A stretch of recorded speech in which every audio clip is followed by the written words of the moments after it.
Hello friends, तो कैसे हैं आप लोग। आशा करता हूँ अच्छे होंगे। तो आज हम लोग इस वीडियो में डिस्कस करने वाले हैं practice set number 15। Practice set number 1 से 14 तक हम लोग पिछले वीडियो में कवर कर लिए थे और ये आपको स्टार्ट किया गया था यूनिटेरिया का जो नूब का था सामान्य अध्ययन का, ठीक है, जो 7500 प्लस MCQ दिया गया है। ये आपको NCERT बेस पे आधारित है और एक प्रैक्टिस सेट में आपको 50 मोस्ट इंपोर्टेंट जीके जिसका क्वेश्चन कराया जाता है फुल डिस्कशन के साथ।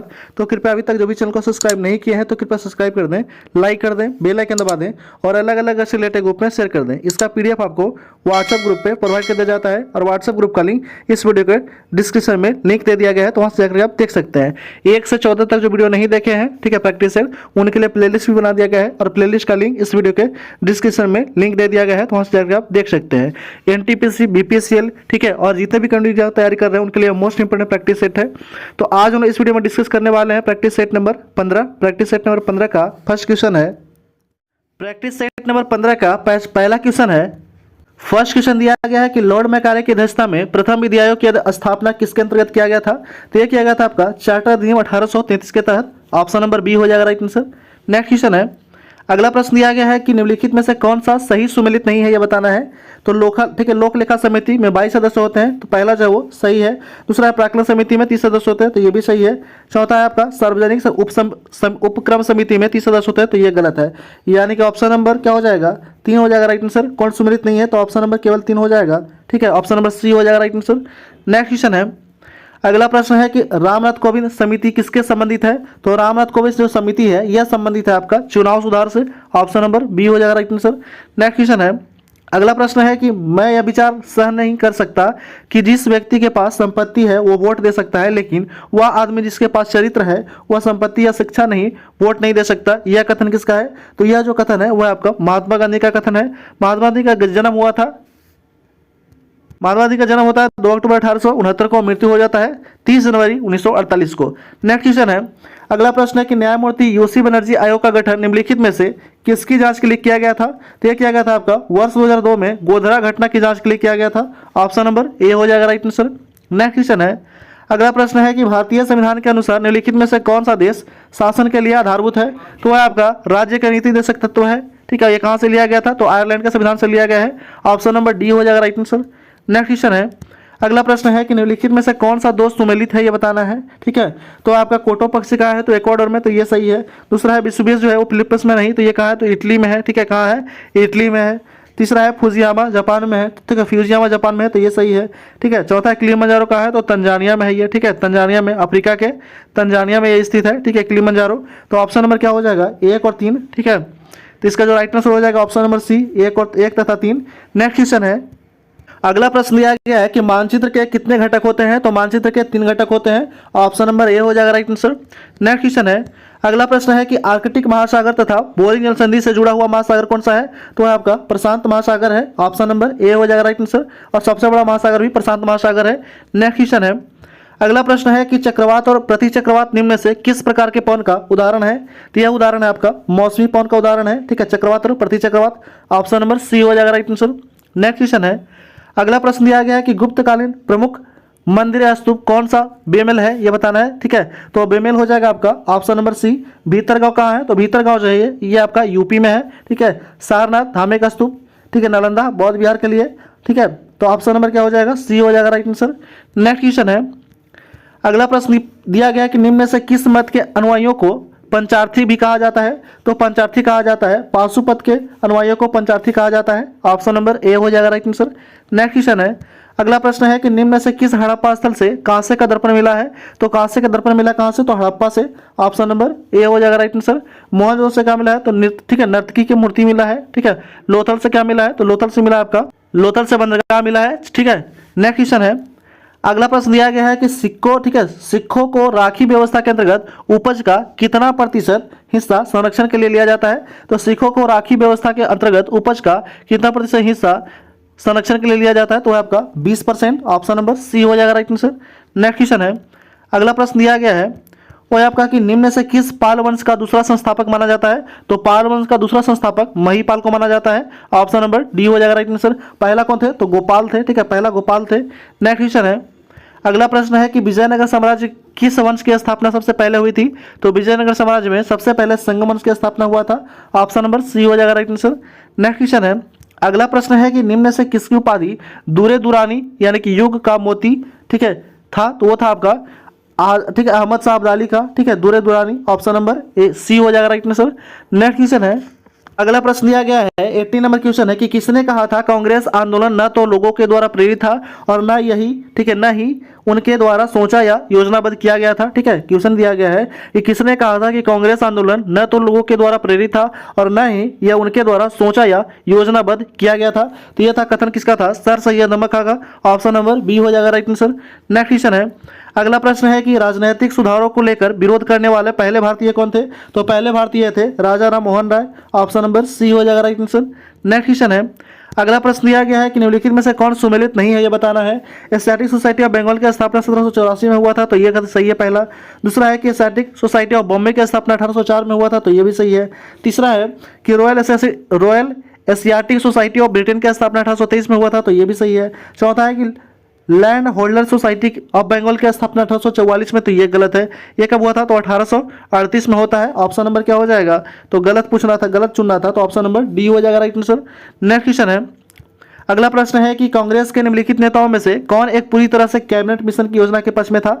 तो कैबिनेट मिशन योजना के पक्ष में कौन था? तो वो था आपका सरदार वल्लभ भाई पटेल थे। ऑप्शन नंबर सी हो जाएगा राइट आंसर। कैबिनेट मिशन योजना जो था वो कब आता है? तो कैबिनेट मिशन आता है, ठीक है, कैबिनेट मिशन आता है 1946 में। नेक्स्ट क्वेश्चन है, अगला प्रश्न दिया गया है कि भारतीय समाज में महिलाओं और बालिकाओं की शिक्षा हेतु सर्वाधिक प्रयास किसने किया था? तो सर्वाधिक प्रयास जो था ये किया था आपका पंडित रमाबाई ने। ऑप्शन नंबर बी हो जाएगा राइट आंसर। नेक्स्ट क्वेश्चन है, अगला प्रश्न है कि कांग्रेस के नरम दल के नेताओं की आंदोलन की पद्धति क्या थी? तो कांग्रेस के नरम दल के नेताओं की आंदोलन का जो पद्धति था वो था आपका ठीक है, राजावाम बद्य आंदोलन। ऑप्शन नंबर बी हो जाएगा राइट आंसर। नेक्स्ट क्वेश्चन है, अगला प्रश्न है कि पूरब का साम्राज्य हमारे पैरों पर है, यह कथन किस आंग्ल मैसूर युद्ध से संबंधित है? ठीक है, पूरब का साम्राज्य हमारे पैरों पर है, यह जो कथन है वो किस जो है वो आंग्ल मैसूर युद्ध का है? तो आपका चतुर्थ का। ऑप्शन नंबर डी हो जाएगा राइट आंसर। कब हुआ था? तो 1999 में हुआ था। नेक्स्ट क्वेश्चन है, सॉरी 1899 में हुआ था। कब? तो 1899 में। नेक्स्ट क्वेश्चन है, अगला प्रश्न दिया गया है कि ब्रिटिश काल के संदर्भ में निम्नलिखित कथनों पर विचार करना है और बताना इसमें कि कौन सा कथन सही है।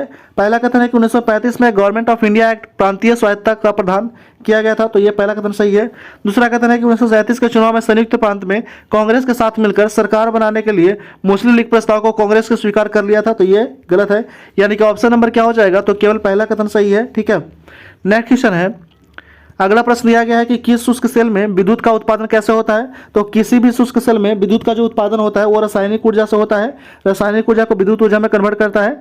यांत्रिक ऊर्जा से यांत्रिक ऊर्जा जो है, यांत्रिक ऊर्जा निकलता है किससे? तो विद्युत मोटर से, विद्युत ऊर्जा से यांत्रिक ऊर्जा में। नेक्स्ट क्वेश्चन है, अगला प्रश्न है कि स्थिर या गतिज अवस्था में परिवर्तन का प्रतिरोध करने की एक वस्तु की प्रकृति क्या कहा जाता है? तो कहा जाता है आपका जड़त्व कहा जाता है। ऑप्शन नंबर ए हो जाएगा राइट आंसर। नेक्स्ट क्वेश्चन है, अगला प्रश्न दिया गया है क्वेश्चन नंबर 28 है कि किसी द्रव में वाष्पन की दर किस पर निर्भर नहीं करता है? तो निर्भर नहीं करता किस पे? तो द्रव्यमान पर निर्भर नहीं करता है। ऑप्शन नंबर सी हो जाएगा राइट आंसर। तो ये जितने भी आपको क्वेश्चन कराया जा रहा है ये मोस्ट इंपोर्टेंट क्वेश्चन है और एक प्रैक्टिस सेट में आपको 50 मोस्ट इंपोर्टेंट जीके जिसका क्वेश्चन कराया जाता है। और जितना भी एग्जाम अभी आने वाला है, जैसे एनटीपीसी का एग्जाम आने वाला है, बिहार इलेक्ट्रिक का, एसएसजीडी का, तो जितने भी तमाम जो है वो भर्तियां आने वाली हैं उसके लिए मोस्ट इंपोर्टेंट प्रैक्टिस सेट आपको चलाया जा रहा है। एरोटेरिया का जो 7500 प्लस सामान्य धन का एमसीक्यू बुक आया था उससे हम लोग स्टार्ट किए थे प्रैक्टिस सेट। तो कृपया अभी तक जो भी चैनल को सब्सक्राइब नहीं किए हैं तो कृपया सब्सक्राइब कर दें, लाइक कर दें, बेल आइकन दबा दें और अलग अलग ऐसे रिलेटेड ग्रुप में शेयर कर दें। इसका पीडीएफ आपको व्हाट्सएप ग्रुप पे प्रोवाइड कर दिया जाता है और व्हाट्सएप ग्रुप का लिंक इस वीडियो के डिस्क्रिप्शन में लिंक दे दिया गया है, तो वहां से देखकर आप ज्वाइन कर लीजिएगा। डेली जो है इस चैनल पे आपको एक सेट प्रोवाइड किया जाता है जीके जीएस का। आते हैं हम नेक्स्ट क्वेश्चन की ओर। अगला क्वेश्चन है कि पादपों के द्वारा किस प्रक्रम में ग्लूकोज का निर्माण होता है? तो ग्लूकोज का निर्माण होता है प्रकाश संश्लेषण में। ठीक है, प्रकाश संश्लेषण में। ऑप्शन नंबर बी हो जाएगा राइट आंसर। नेक्स्ट क्वेश्चन है, अगला प्रश्न है कि मानव में वृकाणु का कार्य निम्न से क्या है? तो वृकाणुओं का जो कार्य है वह है उत्सर्जन करना। ऑप्शन नंबर बी हो जाएगा राइट आंसर। नेक्स्ट क्वेश्चन है, अगला प्रश्न है कि महिलाओं में मादा हार्मोन एस्ट्रोजन किसके द्वारा स्रावित होता है? तो मादा में जो एस्ट्रोजन हार्मोन है यह स्रावित होता है अंडाशय के द्वारा। ऑप्शन नंबर डी हो जाएगा राइट आंसर।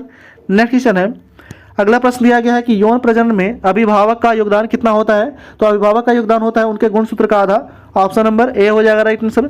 नेक्स्ट क्वेश्चन है, अगला प्रश्न दिया गया है कि ल्यूडोकोरमा बीमारी का संबंध किससे है? तो ल्यूकोडर्मा बीमारी का जो संबंध है वह संबंधित है आपका किससे? तो वह है त्वचा से संबंधित है।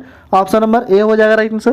नेक्स्ट क्वेश्चन है, अगला प्रश्न है कि सूखा रोग निम्न से किसको प्रभावित करता है? तो सूखा रोग प्रभावित करता है कंकाल तंत्र को। ऑप्शन नंबर बी हो जाएगा राइट आंसर। नेक्स्ट क्वेश्चन है, अगला प्रश्न दिया गया है कि ऐसे कवक जो अपने भोजन के लिए विशेषकर कीड़ों पर निर्भर करते हैं उन्हें क्या कहते हैं? ठीक है, तो उन्हें कहा जाता है, ठीक है, एंटोमोपैथोजेनिक कहा जाता है। ऑप्शन नंबर ए हो जाएगा राइट आंसर।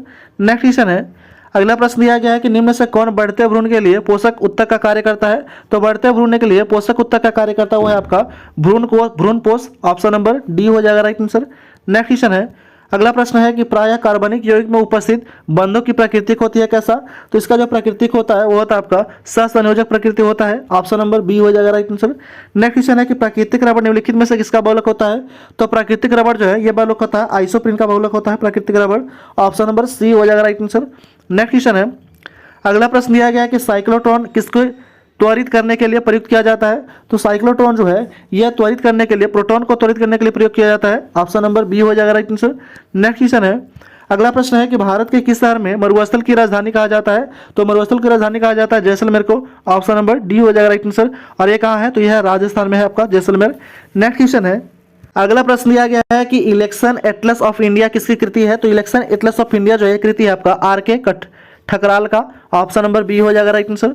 नेक्स्ट क्वेश्चन है, अगला प्रश्न है कि 1961 में बेलग्रेड में गुटनिरपेक्ष आंदोलन का सर्वप्रथम सम्मेलन कुल कितने देशों ने भाग लिया था? तो प्रथम सम्मेलन जो था बेलग्रेड में हुआ था गुटनिरपेक्ष आंदोलन का, उसमें कितने सदस्य थे? तो टोटल जो थे वो 25 सदस्य थे। ऑप्शन नंबर बी हो जाएगा राइट आंसर। नेक्स्ट क्वेश्चन है, अगला प्रश्न है कि कॉमरेड नामक समाचार पत्र के संपादक कौन थे? तो इसके संपादक थे Mohammad Ali. Option number C हो जाएगा राइट आंसर। नेक्स्ट क्वेश्चन है, अगला प्रश्न दिया गया है कि अछूत जातियों के संबंध में हरिजन शब्द का प्रयोग सर्वप्रथम किसने किया था? तो हरिजन शब्द का सर्वप्रथम प्रयोग किया था महात्मा गांधी ने। ऑप्शन नंबर ए हो जाएगा राइट आंसर। नेक्स्ट क्वेश्चन है, अगला प्रश्न दिया गया है कि नेताजी एंड गांधी पुस्तक के लेखक कौन है? तो नेताजी एंड गांधी पुस्तक के लेखक है वो है आपका बीके अहलुवालिया है। ऑप्शन नंबर बी हो जाएगा राइट आंसर। नेक्स्ट क्वेश्चन है, अगला प्रश्न है कि शेरशाह के द्वारा पटना में नवनिर्माण का वर्णन किस रचना में मिलता है? तो पटना नवनिर्माण का वर्णन मिलता है तारीख दाऊदी में। ऑप्शन नंबर डी हो जाएगा राइट आंसर। 37 नंबर क्वेश्चन है कि भारत में निम्नलिखित वन्यजीव अभ्यारण्य में विचार करना है और बताना है कि दक्षिण से उत्तर की ओर इनकी स्थिति के अनुसार उपयुक्त वन्यजीव अभ्यारण्य का सही क्रम निम्नलिखित में से कौन सा होगा? तो इसका जो राइट आंसर हो जाएगा वो हो जाएगा आपका ऑप्शन नंबर सी हो जाएगा राइट आंसर। ठीक है, 2 3 4 1। नेक्स्ट क्वेश्चन है, अगला प्रश्न दिया गया है वो है आपका कि मनी लॉन्ड्रिंग बिल जो है उसका उद्देश्य क्या है? तो मनी लॉन्ड्रिंग जो बिल होता है उसका मुख्य उद्देश्य है वो है आपका कि अवैध रूप से प्राप्त किए गए धन के आवाजाही पर निगरानी रखना। ऑप्शन नंबर सी हो जाएगा राइट आंसर, उसी को कहते हैं मनी लॉन्ड्रिंग। नेक्स्ट क्वेश्चन है, अगला प्रश्न है कि 18वीं सदी में बंगाल में वस्त्र उद्योग पतन के लिए उत्तरदायी कारण क्या था? तो इसका जो कारण था वो था आपका ब्रिटेन में निर्यात करने वाले माल पर उच्च तट पर कर था। ऑप्शन नंबर सी हो जाएगा राइट आंसर। नेक्स्ट क्वेश्चन है और इस वीडियो का लास्ट क्वेश्चन है ये 15 नंबर क्वेश्चन दिया गया कि मूल्य वृद्धि के क्या प्रभाव है? तो मूल्य वृद्धि के प्रभाव है निवेश पर विपरीत प्रभाव पड़ता है। ऑप्शन नंबर सी हो जाएगा राइट आंसर। तो इस तरह हम लोग सेट नंबर जो था 15 इस वीडियो में समाप्त कर लिए हैं। तो इसमें आपको 50 मोस्ट इंपोर्टेंट जीके जिसका क्वेश्चन कराया गया है फुल डिस्कशन के साथ। तो कृपया अभी तक जो भी चैनल को सब्सक्राइब नहीं किया है तो कृपया सब्सक्राइब कर दें, लाइक कर दें, बेल आइकन दबा दें और अलग अलग ऐसे रिलेटेड ग्रुप में शेयर कर दें। इसका पीडीएफ आपको व्हाट्सएप ग्रुप में प्रोवाइड कर दिया जाएगा और व्हाट्सएप ग्रुप का लिंक इस वीडियो के डिस्क्रिप्शन में लिंक दे दिया गया है, तो वहां से जाकर आप ज्वाइन कर लीजिएगा। कुछ स्मरणीय तथ्य वो भी देख लेते हैं हम लोग। ठीक है, बौद्ध धर्म के बारे में दिया गया है कि बौद्ध धर्म जो है, बौद्ध धर्म के संस्थापक कौन थे? तो गौतम बुद्ध थे। ठीक है, बौद्ध धर्म के संस्थापक गौतम बुद्ध थे। गौतम बुद्ध का जन्म होता है 563 ईसा पूर्व में, कहा तो लुम्बिनी नेपाल में होता है। इनकी मृत्यु 483 ईसा पूर्व में कुशीनारा उत्तर प्रदेश में हुआ था। और इनके बचपन का नाम क्या था? तो इनके बचपन का नाम था सिद्धार्थ। नेक्स्ट है, अगला पॉइंट दिया गया कि इनके पिता का नाम क्या था? तो गौतम बुद्ध के पिता का नाम था सुदोधन तथा इनके माता का नाम था माया देवी। ठीक है, बुद्ध को 6 वर्ष की कठिन तपस्या के उपरांत 35 वर्ष की आयु में फल्गु नदी के किनारे ज्ञान की प्राप्ति हुआ था। बुद्ध ने अपना पहला और सर्वाधिक उपदेश कहाँ दिए थे? तो पहला सारनाथ में, सर्वाधिक दिए थे कहाँ पे? तो श्रावस्ती में दिए थे। नेक्स्ट पॉइंट है, अगला पॉइंट दिया गया कि बौद्ध धर्म के आत्मा की परिकल्पना नहीं है जबकि पुनर्जन्म का मान्यता है। ठीक है, नेक्स्ट पॉइंट है कि बौद्ध संघ में सम्मिलित होने वाली न्यूनतम आयु 15 वर्ष थी। गौतम बुद्ध में आम्रपाली सर्वप्रथम, ठीक है, सर्वसम्मति से स्त्री रत्न घोषित किया गया था। ठीक है, गौतम बुद्ध ने आम्रपाली को सर्वसम्मति से स्त्री रत्न घोषित किया था।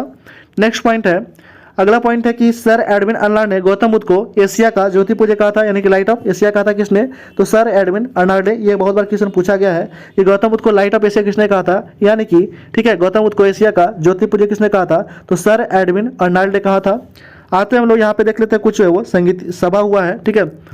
पहला बौद्ध संगीति कब हुआ था? 483 ईसा पूर्व में। कहाँ पे? राजगीर में। किसके समय में? तो अध्यक्षता किया था महाकश्यप और शासन था अजातशत्रु का। दूसरा संगीति हुआ था 383 ईसा पूर्व में। कहाँ? वैशाली में। कहाँ? इसका अध्यक्ष कौन थे? तो साबाकामी थे और शासनकाल था कालाशोक का। तीसरा संगीति होता है कब? तो तीसरा जो बौद्ध संगीति होता है वो होता है आपका 250 ईसा पूर्व में। कहाँ पे? पाटलिपुत्रा में। और इसके अध्यक्षता कौन थे? तो मोगली और इस शासन था अशोक का, ठीक है। चौथा जो था वो था आपका चौथा चतुर्थ जो था 98 ईस्वी में होता है, यानी कि प्रथम शताब्दी भी कह सकते हैं और ईस्वी, ठीक है, 98 ईस्वी में। कहाँ पे? तो कुंडल लवन में, ठीक है। अध्यक्षता किया था बसुमित्र और इसके शासनकाल था किसका? तो कनिष्क का था, ठीक है। तो इस तरह हम लोग पूरा जो है वो इस सेट नंबर 12 जो था वो पूरा हम लोग कंप्लीट कर लिए हैं, ठीक है। Thanks for watching.